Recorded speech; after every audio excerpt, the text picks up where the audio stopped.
अस्सलाम वालेकुम, मैं हूं शाहजेब खानजादा। जमान पाक की तलाशी लेने के मामले पर पंजाब की निगरान हुकूमत और इमरान खान के दरमियान डेडलॉक पैदा हो गया है। इमरान खान का कहना है कि वो सिर्फ लाहौर हाई कोर्ट के अहकामात की रोशनी में तलाशी की इजाजत देंगे, जबकि पंजाब हुकूमत 400 पुलिस एहलकारों को ले जाकर तलाशी लेना चाहती है। 2 दिन पहले पंजाब के निगरान वजीर इत्तलात आमिर मीर ने दावा किया था कि 9 मई को जिन्ना हाउस समेत दीगर तंसीबात पर हमला करने वाले 30 से 40 दहशतगर्द जमान पाक में छुपे हुए हैं और उनकी गिरफ्तारी के लिए इमरान खान को 24 घंटे का अल्टीमेटम दिया था, जिसके बाद इमरान खान ने कहा था कि सर्च वारंट ले आएं और तलाशी ले लें। फिर इमरान खान ने मीडिया को भी जमान पाक में रसाई दे दी थी और पंजाब पुलिस ने कल दावा किया था कि जमान पाक से फरार होने वाले 8 दहशतगर्द गिरफ्तार कर लिए हैं और आज पंजाब पुलिस ने दावा किया है कि मजीद 6 दहशतगर्दों को फरार होने की कोशिश के दौरान पकड़ लिया गया है और पकड़े जाने वालों की तादाद 14 हो गई है, मगर इन 14 अफराद की कोई तफसीलात अब तक सामने नहीं रखी गई हैं। इसके अलावा 9 मई के वाकयात की तहकीकात के लिए पंजाब हुकूमत ने 9 GITs कायम कर दी हैं। कल पंजाब के निगरान वज़ीर इत्तलात आमिर मीर ने हमारे प्रोग्राम में ऐलान किया था कि कमिश्नर लाहौर की सरबराही में वफ्द इमरान खान से आज जमान पाक में मुलाकात करके तलाशी से मुतालिक बात करेगा, जिसके बाद आज शाम हुकूमती वफ्द ने जमान पाक में इमरान खान से मुलाकात की और फिर निगरान वज़ीर आला पंजाब को तफसीलात से आगाह किया। निगरान वज़ीर आला पंजाब मोहसिन नकवी ने कहा है कि PTI वादे के मुताबिक जमान पाक से तजावुजात खत्म करे तो पुलिस नाकाबंदी खत्म कर देगी, जबकि इमरान खान ने अब से कुछ देर पहले मीडिया से बात करते हुए कहा है कि अगर हम सर्च की इजाजत देंगे भी तो लाहौर हाई कोर्ट के हुक्म के मुताबिक होगा। उन्होंने कहा नहीं, दहशतगर्द नहीं, वांटेड मैन है, आप जिसको मर्जी कह दें वांटेड है, जो PTI वो वांटेड है इस वक्त। और उन्होंने फिर एक और बात की कि जी हम पूरी सर्च करना चाहते हैं आपका घर, तो उसके लिए मैंने कहा कि हम वो नहीं अलाउ कर सकते। अगर हम कभी अलाउ करेंगे तो जो लाहौर हाई कोर्ट ने किया था, लाहौर हाई कोर्ट ने इजाजत दी थी कि एक इनकी तरफ से आएगा सर्च करने के लिए, कोई भी ये नॉमिनेट करेंगे, एक हमारा होगा और साथ फिर एक फीमेल ऑफिसर भी होगी। अगर उस तरह की सर्च करना चाहती है बिस्मिल्लाह करें। उन्होंने कहा कि सारे घर वाले बाहर निकलेंगे और फिर जाके सर्च करेंगे और एक एक चीज को, अगर ये कोई सबूत दे दें, हमें बताएं कि हमारी पार्टी के लोग मुलव्वस थे, हम मदद करेंगे उनको पकड़वाने में। इस वक्त खबरें आ रही हैं कि जमान पाक से रुकावटें हटाई जा रही हैं। हमारे नुमाइंदे इस वक्त वहाँ पर मौजूद हैं, हम उनसे बात करेंगे कि इस वक्त क्या सूरत हाल जमान पाक में नज़र आ रही है। आप बताइएगा कि इस वक्त क्या सूरत हाल है जमान पाक में। जी शाहजेब, इस वक्त अगर जमान पार्क की बात की जाए तो चूँकि यहाँ पर जो हुकूमती टीम आई थी, मुज़ाकरात में डेडलॉक आ गया। उस डेडलॉक के बाद ये बताया गया कि 2200 के करीब अफराद की लिस्ट जो है वो शेयर की गई थी, उनको तफसीलात फराहम की गई थी कि 2200 लोग ऐसे थे जो जियो फेंसिंग में सामने आए, जिनके साथ कहा गया कि आप उनकी तफसील जो है वो हुकूमत को फ्राहम करें ताकि मामलात को आगे बढ़ाया जाए। दूसरी तरफ इमरान खान ने और उनकी टीम ने कहा कि इस तरह से सर्च ऑपरेशन नहीं हो सकता, तो ये डेडलॉक आ गया। ताज़ा सूरत हाल शाहजेब ये है कि क्रेनें यहाँ पर पहुँच चुकी हैं, ज़िली इंतज़ामिया के लोग यहाँ पर पहुँच चुके हैं। इमरान खान की रिहाइशगाह के बाहर मैं खड़ा हूँ, 2 रास्ते हैं, एक जहाँ पर मैं खड़ा आपसे बात कर रहा हूँ और एक बिल्कुल मेरी बैक साइड पे, वहाँ पर कंटेनर लगाकर उस रास्ते को मुश्किल बुनियादों पर वर्कर की तरफ से बंद कर दिया गया था। अब वहाँ पर क्रेन और दीगर जो ज़िली इंतज़ामिया के लोग हैं वो यहाँ पर पहुँच चुके हैं।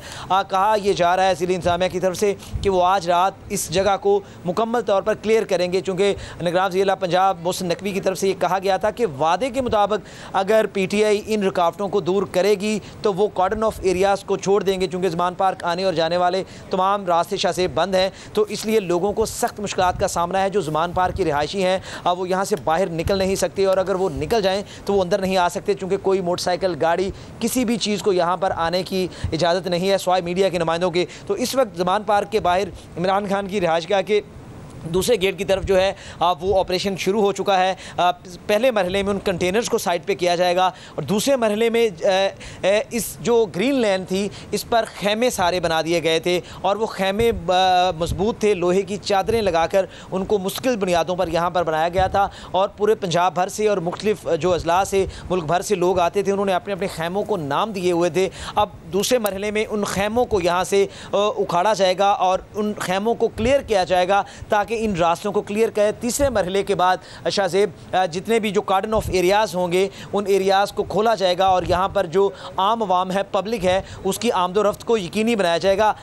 अभी की ताज़ा सूरत हाल ये है कि जमान पार्क के बाद अब कोई कारकुन नहीं है, सिर्फ पुलिस के लोग हैं, 15 से 20 लोग यहाँ पर ड्यूटी कर रहे हैं। अगर आपको इस वक्त जमान पार्क के अंदर जाना हो, इमरान खान की रिहाइशगाह के अंदर, पहले ये होता था कि उनकी अपनी ज़ाती सिक्योरिटी थी, अब वो सिक्योरिटी नहीं है। अब जमान पार्क का जो मरकज़ी गेट है, मेन रिहाइशगाह है इमरान खान की, होगी। वहाँ पर 6 पुलिस एहलकार बैठे हैं जो नाम नोट करते हैं और फिर अंदर जाने देते हैं। और इमरान खान की रिहाइशगाह के अंदर उनकी ज़ाती सिक्योरिटी, इफ्तिखार गुम्मन जो उनके चीफ सिक्योरिटी ऑफिसर हैं वो, और दीगर स्टाफ जो है वो इस वक्त मौजूद है। सब यानी कि जो आज कारकुन बाकी भी जो थे वो भी जा चुके हैं, अब इस वक्त यहाँ पर कोई भी नहीं है। अगर पुलिस ऑपरेशन कर भी लेती तो पुलिस को मिलना कुछ नहीं था, क्योंकि बार बार इस बात का इंदिया दिया जाता है कि जी घर के अंदर मौजूद है। कभी उनके भांजे की बात की जाती है, कभी कुछ रहनुमाओं की बात की जाती है कि वो अंदर मौजूद है।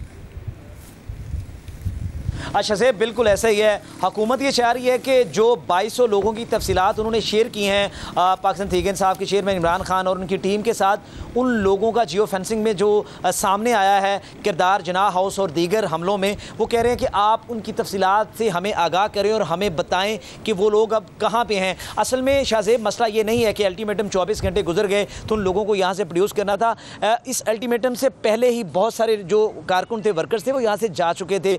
अब जो मसला है, जो डेडलॉक है दोनों तरफ से, वो ये है, गवर्नमेंट ये कह रही है कि आप हमें हर सूरत उन लोगों की तफसीलात फ्राहम करें कि वो गए कहाँ हैं। ज़ुमान पार्क के अंदर तो पिछले 2 दिन से हम मौजूद हैं, वहाँ पर तो कारकुन नहीं है, सिक्योरिटी स्टाफ है या इमरान खान के ज़ाती जो मुलाजिम है वो वहाँ पर मौजूद है, बाहर पुलिस खड़ी है। तो इसका मतलब है कि घर के अंदर तो अब वर्कर्स नहीं है और ना ही घर के बाहर ज़ुमान पार्क के इर्द गिर्द कुछ वर्कर्स मौजूद हैं, ना ही उनको यहाँ पर आने दिया जा रहा है। तो अब मसला यहाँ पर आकर खड़ा हो गया है कि गवर्नमेंट ये कह रही है, पुलिस ये कह रही है कि आप हमें उन लोगों की तफसीलात शेयर करें जो लोग अब यहाँ पर नहीं हैं, जो जिनको यहाँ पर पुलिस के मुताबिक यहाँ से भगा दिया गया है। आप लोग ये बताएं कि वो लोग कहाँ हैं, चूँकि वो डायरेक्ट मुलव्वस हैं जनाह हाउस हमले में और दीगर जो तनसीबात को जलाया गया 9 मई के दिन, वो उन हमलों में मुलव्वस हैं। आप उनकी तफसीलात हमारे साथ शेयर करें। यही वजह है कि आज आला हुकूमती ज़राए ने हमें बताया कि 2200 के करीब जो अफराद हैं उनकी तफसीलात शेयर की गई हैं इमरान खान के साथ और उनकी टीम के साथ। ताहम खान साहब ने इसके ऊपर कहा है कि 2200 लोग नहीं थे,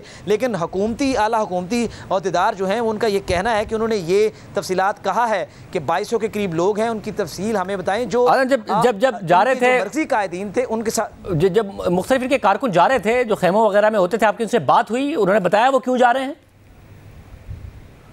अजीशा से बिल्कुल आज तो मेरी बात उनसे नहीं हुई, लेकिन कल रात जब मैं यहाँ से जा रहा था तो 3 से 4 कारकुन जो इस इलाके को छोड़ रहे थे उन्होंने बड़ी हैरानकुन बात की। उन्होंने कहा कि चूँकि वो पिछले 3 महीने से ज़ुमान पार्क के अंदर एक खैमा लगाए बैठे हैं, आज से 1 हफ़्ता पहले तक उनको खाने पीने की अशिया और दीगर सामान मिल जाता था, लेकिन अब पिछले 3-4 रोज़ से जब से तहरीक इंसाफ के कारकुनों के ऊपर और मरकज़ी लीडरशिप के ऊपर क्रैकडाउन जारी हैं तो अब कोई शख्स यहाँ पर नहीं आता, इसलिए वो भूखे बैठे हैं और उनकी कोई दादरसी यहाँ पर नहीं होती। और जो वो आखिरी 3 से 4 लोग थे कल रात वो भी ज़ुमान पार्क को छोड़ के चले गए और सुबह अर्ली मॉर्निंग जब हम लोग तकरीबन 9 बजे यहाँ पर पहुँचे तो पुलिस जो थी वो ज़ुमान पार्क इमरान खान की मरकज़ी जो गेट था उसके ऊपर खड़ी थी और तलाशी के बाद और नाम नोट करने के बाद अंदर जाने दे रहे थे। शायद अगर ये अब ऑपरेशन का अगर बात की जाए तो अब ज़ुमान पार्क जो है इमरान खान की रिहाइशगाह और उसके गिरदोनवा का जितना भी एरिया है वो मुकम्मल तौर पर ज़िली इंतज़ामिया और पुलिस के ज़ेरे कंट्रोल है। अब यहाँ पर कारकुन नहीं है और कारकुन मुकम्मल तौर पर इस इलाके को यानी यही एक चीज़ अचीव कर पाई है, यही एक चीज़ हासिल कर पाई है पंजाब हुकूमत, वो अल्टीमेटम देकर और ये बात करके कि जो खेमे थे या फिर जो रुकावटें थी उन्हें हटाने में कामयाब हो गए हैं कि जी हम पुलिस हटा देते हैं, आप ये हटा दें।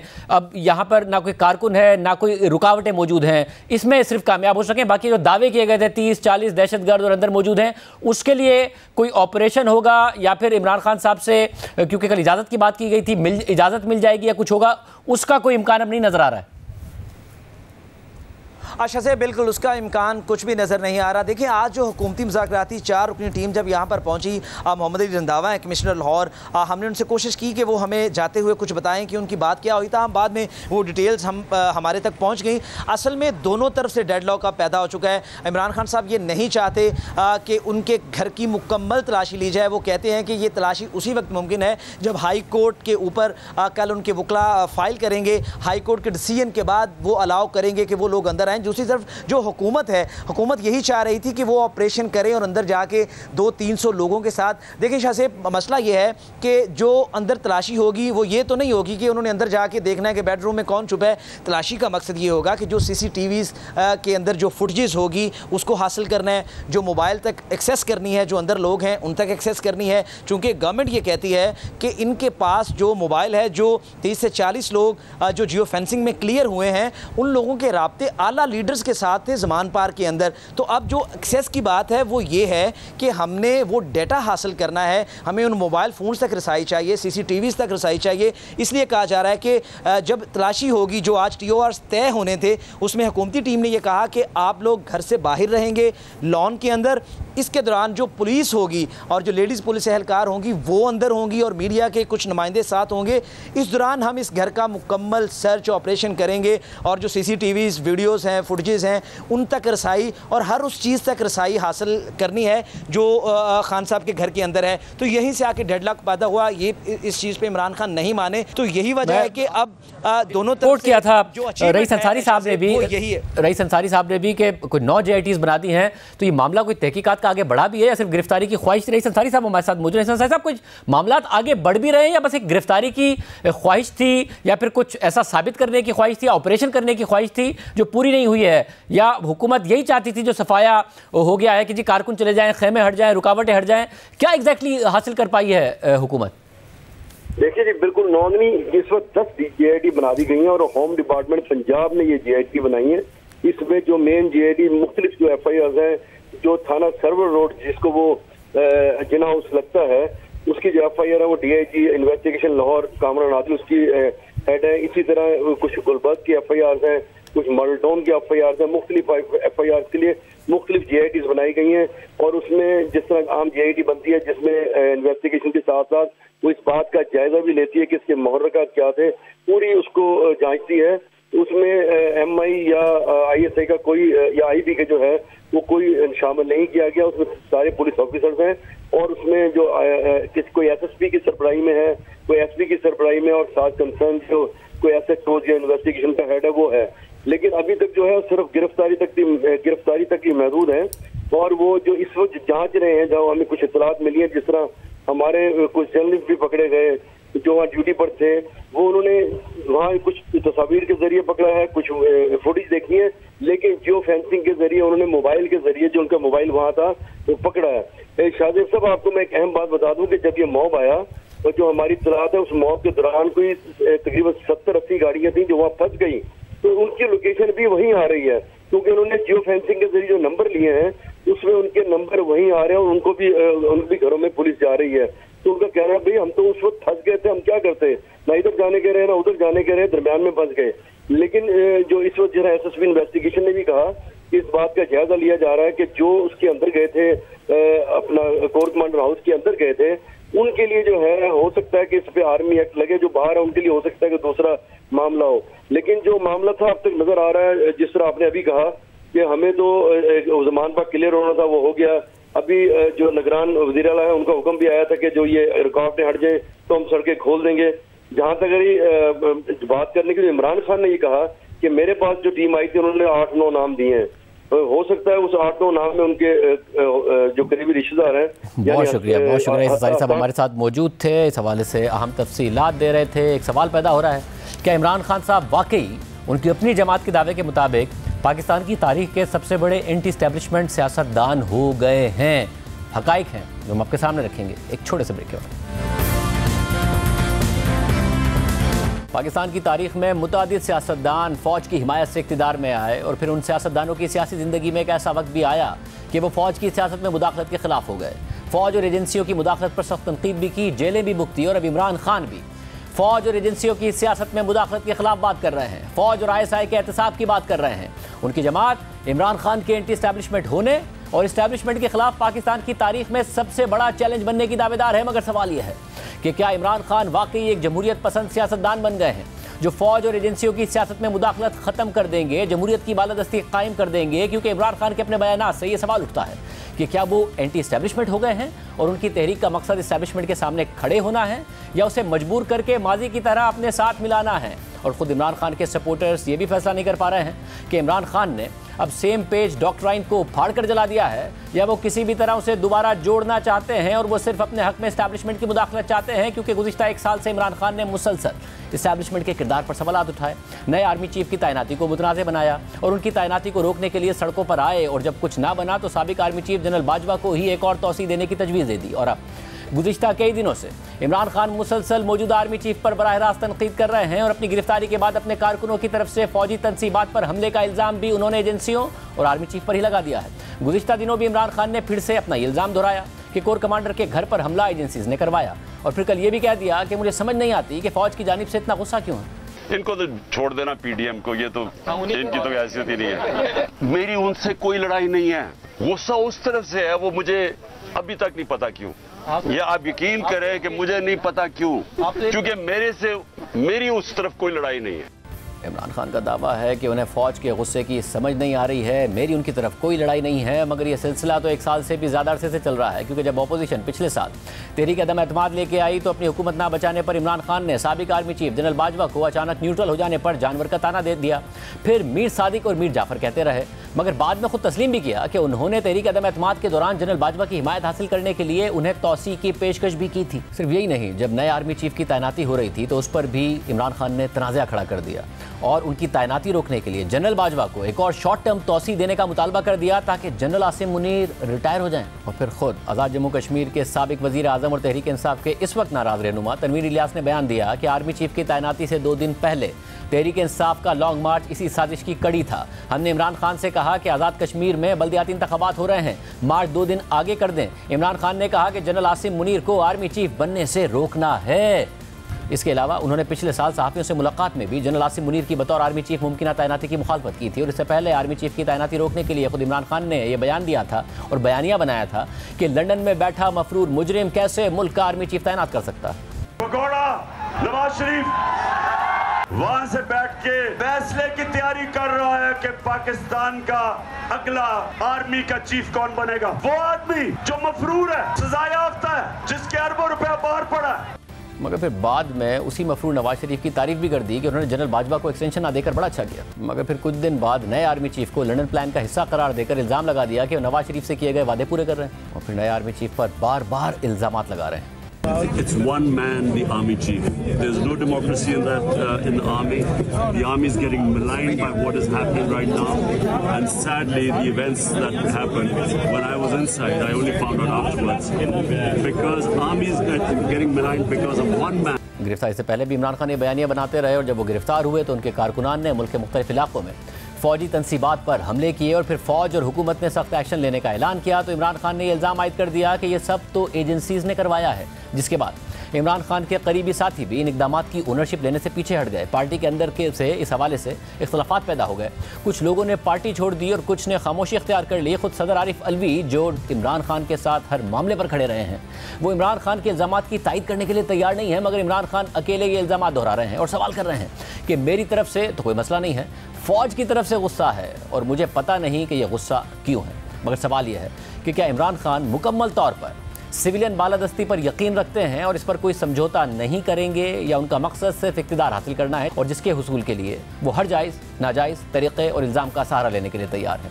क्योंकि गुज़िश्ता 1 साल में इमरान खान का अब तक का सफ़र तज़ादात से भरपूर है। वो कभी कहते रहे हैं कि फ़ौज को सियासत में मुदाखलत नहीं करनी चाहिए, उसे एक तरफ होना चाहिए। कभी कहते हैं कि फ़ौज न्यूट्रल ना हो क्योंकि न्यूट्रल तो जानवर होता है। फिर कहते हैं कि फ़ौज न्यूट्रल हो जाए, मगर 2 दिन पहले फिर अचानक उन्होंने फ़ौज को मुदाखलत का कह दिया और अपना मुतालबा दोहरा दिया कि जो मुल्क में इलेक्शन करवा सकते हैं वो इलेक्शन करवाएं। इसका सिर्फ हल इलेक्शंस है और मैं तब से इंतजार कर रहा हूं कि कोई बातचीत करे इस पे। जिन लोगों से हम बात करते हैं वो इलेक्शन का नाम ही नहीं सुनना चाहते, तो उन्होंने तो इलेक्शन नहीं करवाना। तो जो करवा सकते हैं, मेरी आज आपसे अपील है, इस मुल्क को बचाएं और इलेक्शंस करवाएं। इससे बड़ा तजाद क्या होगा कि वो फ़ौज को कह रहे हैं कि गैर सियासी हो जाएं, फिर उसी फ़ौज को सियासत में मुदाखलत करके इलेक्शन करवाने का भी कह रहे हैं। इसके अलावा 4 दिन पहले इमरान खान ने बरतानवी अखबार द गार्डियन को इंटरव्यू देते हुए कहा कि इसमें कोई शक नहीं है कि फ़ौज मेरी गिरफ्तारी के पीछे है, पाकिस्तान को अब आर्मी चीफ चला रहा है और हम पर क्रैकडाउन भी आर्मी चीफ करवा रहा है। उन्होंने मजीद कहा कि फ़ौज कानून से ऊपर है, ISI कानून से ऊपर है, और जब कोई कानून से ऊपर होता है तो फिर आप जंगल के कानून की तरफ निकल जाते हैं।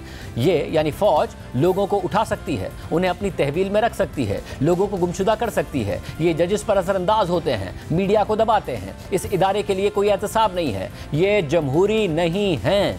इमरान खान की इन बातों में वज़न है। मगर क्या इमरान खान मुस्तकबिल में इन तमाम खराबियों को दूर करने का इरादा रखते हैं? क्योंकि 4 माह पहले उन्होंने अपने मुस्तकबिल के प्लान के हवाले से आगाह करते हुए बताया कि ISI एहतसाब से लेकर कानून की हुक्मरानी कायम करने, मनी लॉन्ड्रिंग रोकने, स्मगलिंग रोकने और यहाँ तक कि ज़मीनों पर कब्जे रोकने के लिए भी किरदार अदा करेगी। यानी इमरान खान गैर मुल्की मीडिया को बता रहे हैं कि फ़ौज और ISI एहतसाब से ऊपर हैं और इनका एहतसाब होना ज़रूरी है, मगर पाकिस्तानी मीडिया में इंटरव्यू देकर कह रहे हैं कि हुकूमत में आकर एहतसाब भी फ़ौज और ISI से कराना है। बैरूनी मीडिया को कह रहे हैं कि फ़ौज का इदारा ना जमहूरी है और ना ही जमहूरियत पर यकीन रखता है, मगर पाकिस्तान में तकारीर करते हुए कह रहे हैं कि फ़ौज जमहूरियत में मुदाखलत करके इलेक्शन कराए। इमरान खान खुद तस्लीम कर चुके हैं कि इक़्तिदार से निकलने के बाद वो जनरल बाजवा से सिर्फ एक एजेंडे पर मिले और वो एजेंडा इलेक्शन कराने का था। जबकि सहाफ़ी शाहिद मेतला ने भी जनरल बाजवा से मुलाकात के बाद इमरान खान से उनकी उस मुलाकात से मुतालिक तफसीलात बताई हैं। शाहिद मेतला के आर्टिकल के मुताबिक जनरल बाजवा ने मुझसे कहा कि सदर आरिफ अलवी भी मुझे बार बार इमरान खान से मिलने का कह रहे थे। मैं ऐवान सदर चला गया तो हैरान रह गया कि इमरान खान मुझसे बहुत अच्छे तरीके से मिले, जैसे उनको मुझसे कोई शिकायत ही नहीं और जैसे कोई गैर मामूली बात ना हुई हो। मेरा ख्याल था कि वो गिला करेंगे, लेकिन वो बिल्कुल नॉर्मल थे। मैं उनकी मुनाफकत पर हैरान था क्योंकि वो अवाम में मुझ पर भरपूर तनकीद करते थे। मैंने कहा आप मुझे मीर जाफ़र और मीर सादिक कहते हैं। इमरान खान साफ मुकर गया, कहता है मैं नवाज और शहबाज को कहता हूँ, फिर कहता है कि आप इनकी हुकूमत गिरा दें, इनको घर भेज दें और इलेक्शन करवा दें। मैंने कहा आप तो असेंबली में ही नहीं हैं, हुकूमत 2 सीटों पर खड़ी है, आप असेंबली जाएं फिर आपको फ़ायदा होगा। तो इमरान खान कहने लगे कि बस आप हुकूमत गिरा दें और इलेक्शन करवा दें। तो मैंने आरिफ अलवी को अंदर बुला लिया जो इससे पहले बाहर बैठे थे और उन्हें कहा कि इन्हें समझाएं कि हम कैसे हुकूमत गिरा सकते हैं और हुकूमत ख़त्म होने का इनको कोई फ़ायदा नहीं होगा जब तक वो असेंबली नहीं जाते। फिर आरिफ अलवी ने भी उनको समझाया। यूँ ये मुलाकात बेनतीजा रही। सिर्फ यही नहीं, आज इमरान खान आइन की बालादस्ती की बात कर रहा है, मगर अमेरिका के खिलाफ उन्होंने हकीकी आज़ादी का नारा लगाकर फ़ौज से शिकवा ही ये किया था कि एक आइनी अमल यानी तहरीक अदम एतमाद के ज़रिए उनकी हुकूमत को गिराने से फ़ौज बचा तो सकती थी, यानी गैर आइनी मुदाखलत कर तो सकती थी। चले मानते हो कि एस्टेब्लिशमेंट ने कोई इसके ऊपर साजिश नहीं की, लेकिन रोक तो सकती थी ना, जानते तो थे इनका माजी। अब मसला ये है कि अवाम इमरान खान के कौन से बयानिए को दुरुस्त माने और किस बयानिए को गलत माने। हर इंसान को अपनी गलतियों की तस्हीह करने और ख़ुद को बदलने का हक है, मगर क्या इमरान खान वाकई बदल गए हैं? क्योंकि वो कह रहे हैं कि ISI कानून से ऊपर है, फ़ौज जमहूरी नहीं है और जमहूरियत में मुदाखलत करती है और पाकिस्तान की तारीख वाज़े करती है कि उनके इल्ज़ामात में वज़न है। मगर वो आज भी अपने बतौर वज़ीर आज़म इक़दामात का ये कहकर दिफा करते हैं कि वो जनरल रिटायर्ड फैज़ हमीद को गुज़िश्ता साल DG ISI के ओहदे पर बरकरार ही इसलिए रखना चाहते थे ताकि वो इनकी हुकूमत को गिरने से बचाएं, यानी गैर जमहूरी काम करे और मुदाखलत करे। और इसी बुनियाद पर इमरान खान के जनरल बाजवा से ताल्लुकात ख़राब हुए और फिर जनरल नदीम अंजुम नए DG ISI बता चुके हैं कि जब वो DG ISI बनने के लिए नामजद हुए तो इमरान खान ने उनसे पूछा कि पाकिस्तान का सबसे बड़ा मसला क्या है, तो उन्होंने जवाब दिया कि मईशत सबसे बड़ा मसला है, मगर इमरान खान ने कहा कि नहीं, अपोजिशन सबसे बड़ा मसला है। मैं जब खुद DG ISI बना तो मेरे से पूछा गया कि पाकिस्तान का नंबर 1 मसला क्या है, तो मैंने कहा सर मेरी नज़र में ये हमारे मुआशी मसाइल हैं। बहरहाल जिन्होंने सवाल पूछा वो मेरी राय से मुत्तफिक नहीं हुए, उनकी नज़र में हिज़्ब इख्तिलाफ पाकिस्तान का सबसे बड़ा मसला था। इस वक्त तहरीक इंसाफ के सदर और साबिक वज़ीर आला पंजाब परवेज़ इलाही कह चुके हैं कि जनरल बाजवा की एक्सटेंशन के दौरान जनरल फैज़ ने इमरान खान के कहने पर नैब के चेयरमैन को कहा कि मुझे और मोनिस इलाही को अंदर कर दें, जिसके बाद उन्हें जनरल बाजवा से शिकायत करना पड़ी क्योंकि जनरल फैज़ बाज ही नहीं आ रहे थे। यानी इमरान खान ISI को अपने ही इत्तेहादी के खिलाफ इस्तेमाल करते थे। परवेज़ इलाही नेपिया बदलने का भी बता चुके हैं। ये सारे काम इमरान खान DG ISI ऐसे कराते थे और ख़ुद भी बता चुके हैं कि एजेंसियों के जरिए इत्तेहादियों को लाकर बजट पास कराते थे। खुद उनके पार्टी अरकान कहते थे कि उन्हें ज़बरदस्ती लाया गया है, इत्तेहादी भी बताते थे। जी हम आए नहीं, लाए गए और बहुत इत्तेमाम से लाए गए। और सर कौन लाया आपको? सर लाया कौन है? अच्छा, तो खुद PTI के जो इतने बड़े लोग हैं जो ये कह रहे हैं, ये 3.5 साल तो खुद टेलीफोन एक्सचेंज में बैठ के हमें फोन कराते रहे। PTI ने हमें कभी कांटेक्ट ही नहीं किया, हमें दूसरे ही फोन करते थे ये कह के कि भाई नहीं आया तो हम समझते हैं कि कौमी सलामती का मामला है, तो आप लोग जाके अपना किरदार अदा करें। ये जो आपकी कॉल्स का सिलसिला मुनक़ता हुआ है, ये कि जनरल फैज़ के जाने के बाद ही हुआ है? क्योंकि वज़ीर आज़म ने तो आज नाम ले दिया उनका कि वो चाहते थे कंटिन्यू करें, मे भी इसके आसपास ही हुआ हो। अब ये सारा मामला है कि इमरान खान अपनी हुकूमत में ISI समेत तमाम इदारों को किस तरह इस्तेमाल करते थे, किस काम के लिए इस्तेमाल करते थे, और अब फ़ौज और ISI के एहतसाब की बात कर रहे हैं, मगर साथ ही ये भी कह रहे हैं कि दोबारा हुकूमत में आए तो ISI को एहतसाब, ज़मीनों पर कब्जे ख़त्म कराने, स्मगलिंग ख़त्म करने और मनी लॉन्ड्रिंग रोकने के लिए इस्तेमाल करेंगे। हालांकि अपनी हुकूमत में अपना पसंदीदा DG ISI होने के बावजूद वो मान चुके हैं कि उनकी हुकूमत में $10 अरब की दुबई में मनी लॉन्ड्रिंग हुई, जिससे जायदादें बनी। और 2020 में जब नवाज शरीफ ने फ़ौज की सियासत में मुदाखलत पर तनकीद करना शुरू की तो वज़ीर आज़म इमरान खान ने इसे गद्दारी कहा। जब माजी में दीगर सियासतदानों को फ़ौज और एजेंसी से शिकायत होती थी तो इमरान खान ये वजह बताते थे कि एजेंसीज़ को इनकी करप्शन का पता चल जाता है। मेरा तो ऐसा कोई मामला ही नहीं है। और आज इमरान खान को आर्मी चीफ से शिकायत है, ISI से शिकायत है और ये बात रिपोर्ट हो चुकी है कि मौजूदा आर्मी चीफ जब इमरान खान की हुकूमत में DG ISI थे तो उन्हें इमरान खान ने DG ISI के ओहदे से हटाया ही इसलिए था क्योंकि DG ISI ने, आसिम मुनीर ने उस वक्त इमरान खान को बताया था कि उनके करीबी अफराद करप्शन कर रहे हैं। तो इमरान खान ही कौम को बताएं कि क्या वो आइन और कानून की हुक्मरानी के लिए बदले हैं और आइंदा फ़ौज की सियासत और गवर्नेंस में मुदाखलत रोकना चाहते हैं, या फिर वो ये सब फ़ौज के अपने हक़ में मुदाखलत के लिए कर रहे हैं। प्रोग्राम में शामिल करते हैं एक अहम खबर आई है इमरान खान की, इस पर बात करेंगे। आज इमरान खान और तहरीक इंसाफ के हक़ में एक बड़ा अदालती फैसला सामने आया है और अदालत ने एक बार फिर इमरान खान की सिस्टम में वापसी का रास्ता खोल दिया है।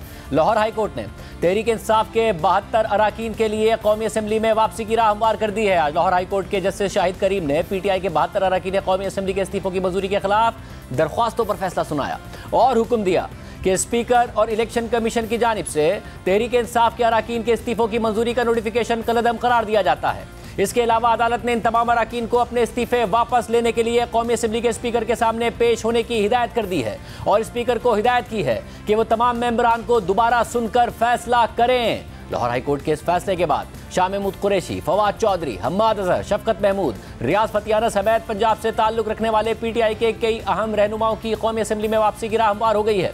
जबकि तहरीक इंसाफ के रहनुमा और वकील अली जफर ने कहा कि तहरीक इंसाफ के MNAs स्पीकर के सामने पेश होकर अपने इस्तीफे वापस ले लेंगे। यानी सूरत हाल यह है कि तहरीक इंसाफ ने पहले खुद इस्तीफे दिए और खुद ही इस्तीफों की मंजूरी के लिए अदालतों से रुजू किया और फिर जब इस्तीफे मंजूर हो गए तो अदालतों में जाकर यह सलाह की कि बराए मेहरबानी स्पीकर की तरफ से हमारे इस्तीफे मंजूर करने के फैसले को कलअदम करार दिया जाए। और आज अदालत ने पंजाब की 72 कौमी असम्बली की सीटों की हद तक स्पीकर और इलेक्शन कमीशन का नोटिफिकेशन कलअदम करार देकर तहरीक इंसाफ को कौमी असम्बली में वापसी का रास्ता फराहम कर दिया है। और उसकी बहुत अहमियत है क्योंकि इमरान खान अपनी जमात समेत अपोजिशन की सबसे बड़ी जमात के सरबराह के तौर पर कौमी असम्बली में वापस जा सकते हैं और लीडर ऑफ दी अपोजिशन बनकर आइंदा इलेक्शंस के लिए निगरान सेटअप में किरदार अदा कर सकते हैं। मगर क्या लाहौर हाई कोर्ट के फैसले के फौरन बाद तहरीक इंसाफ की कौमी असम्बली में वापसी का रास्ता खुल गया है या फिर स्पीकर के पास अब भी उनकी वापसी रोकने का रास्ता मौजूद है? बात करेंगे पिलडायत के सरबराह अहमद बिलाल महबूब साहब हमारे साथ मौजूद हैं। अहमद बिलाल महबूब साहब, बहुत शुक्रिया हमें शो में ज्वाइन करने के लिए। साहब, क्या बड़ा क्लियर है कि अब रास्ता खुल गया और तहरीक इंसाफ की वापसी होगी, या कानून इजाज़त देता है स्पीकर को कि अभी और इसको डिले कर दे, जिस तरीके से माजी में भी हमने देखा कि क्या क्या हुआ है? बहुत शुक्रिया शाहजेब साहब। देखिए, हमारी तो ख्वाहिश ये थी कि असम्बली से इमरान खान समेत PTI के ये बाकी रहनुमा और कोई भी MNA इस्तीफ़ा ना देते और मौजूद रहते और एक मजबूत अपोजिशन के तौर पे अपना किरदार अदा करते। लेकिन जब उन्होंने इस्तीफ़ा दे दिया है और इस्तीफ़ा स्पीकर साहब ने मंजूर कर लिया है और फिर इलेक्शन कमीशन ने उसको नोटिफाई भी कर लिया है, तो मैं ये रूल्स पढ़ता हूँ तो मुझे उसके अंदर इस्तीफ़ों को वापस लेने की कोई प्रोविज़न नज़र नहीं आती। वो एक दफ़ा मंजूर हो गए और नोटिफाई हो गए तो अब वो उनकी वापसी का कोई इम्कान नज़र नहीं आता। और इस बारे में मंजूरी के बारे में जो हतमी चीज़ है वो स्पीकर साहब का फ़ैसला है। जो रूल्स हैं वो स्पीकर साहब को इख्तियार देते हैं कि उन्हें अपना इत्मीनान करना है कि क्या ये इस्तीफ़े जेन्युइन हैं और ये इस्तीफ़े किसी दबाव के बगैर हैं। जब वो अपना इत्मीनान कर लें तो उसके बाद वो इस्तीफ़े मंजूर करके इलेक्शन कमीशन को भेज दें तो फिर वो हतमी होते हैं। तो मुझे समझ में नहीं आता कि ये किस तरह से अदालत ने ये फैसला करके और फिर हिदायत की है स्पीकर साहब को। मेरे ख्याल में अदालत आलिया को ये हक़ हासिल नहीं है कि वो स्पीकर साहब को हिदायत जारी करें, क्योंकि ये ब्रांचेस हैं हुकूमत की, 3 मुकर्रना और अदलिया और इंतज़ामिया। तो इस तरह की हिदायत कम अज़ कम मुकर्रना को जारी करना तो बिल्कुल ही गैर मुनासिब लगता है।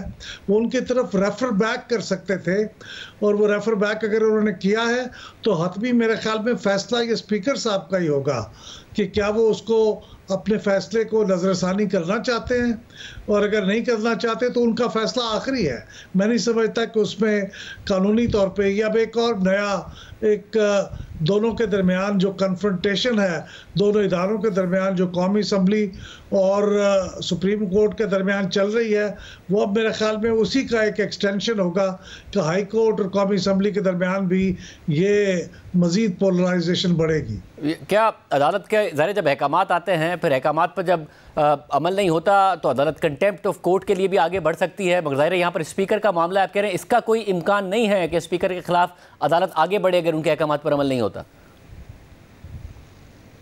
मेरे ख्याल में कोई इख्तियार हासिल नहीं है किसी को भी।